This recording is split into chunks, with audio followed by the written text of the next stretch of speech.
খেলাফত সত্য নয়। আল্লাহ নবীর ইন্তেকালের সময় ইসলামী খেলাফতের পরিধি ছিল প্রায় 12.5 লক্ষ বর্গ মাইল।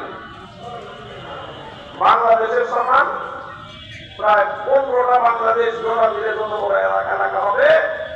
নবীজি সাল্লাল্লাহু আলাইহি ওয়াসাল্লাম এত বড় এরিয়া বিজয় করে খেলাফত প্রতিষ্ঠা করে ইসলামী রাষ্ট্র ব্যবস্থার সকল সব বিধানগুলো বাস্তবায়ন করে তারপরে নবীজি দুনিয়া থেকে বিদায় নিয়েছেন।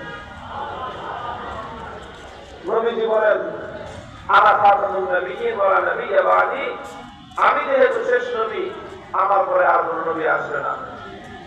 তাহলে শেষ নবী যখন চলে গেলেন এখানে পরবর্তীতে দুটো শূন্যতা সৃষ্টি হবে। কয়টা শূন্যতা?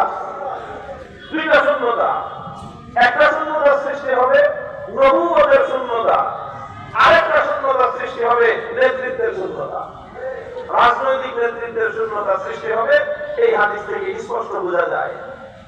তাহলে এই দুই শূন্যতা পূরণ হবে কিভাবে? নবুয়তের শূন্যতা পূরণ হবে কিভাবে? রাজনৈতিক নেতৃত্বের শূন্যতা পূরণ হবে কিভাবে? নবী করিম সাল্লাল্লাহু আলাইহি ওয়াসাল্লাম শুধু প্রশ্ন রেখে যান নাই, এই দুই শূন্যতা পূরণের সমাধানও তিনি দিয়ে গেছেন। সুবহানাল্লাহ তো বলতেই পারেন, এখন জোরে করেন আলহামদুলিল্লাহ। রাসূল আকরাম সাল্লাল্লাহু আলাইহি ওয়াসাল্লামের উপর আমরা, আমাদের বাপ মা, আমাদের পুরো বংশ সব আল্লাহর নবীর উপর কুরবান, সব আল্লাহর নবীর উপর কুরবান। তিনি আমাদের জন্য কোনো কিছু অসম্পূর্ণ রেখে যান নাই, কোনো কিছুই শূন্য রেখে যান নাই। যেখানে শূন্যতা সৃষ্টি হয়েছে সেখানে তিনি শূন্যতা পূরণের ব্যবস্থা, বিকল্প ব্যবস্থা, অল্টারনেটিভ বিধান তিনি রেখে গিয়েছেন।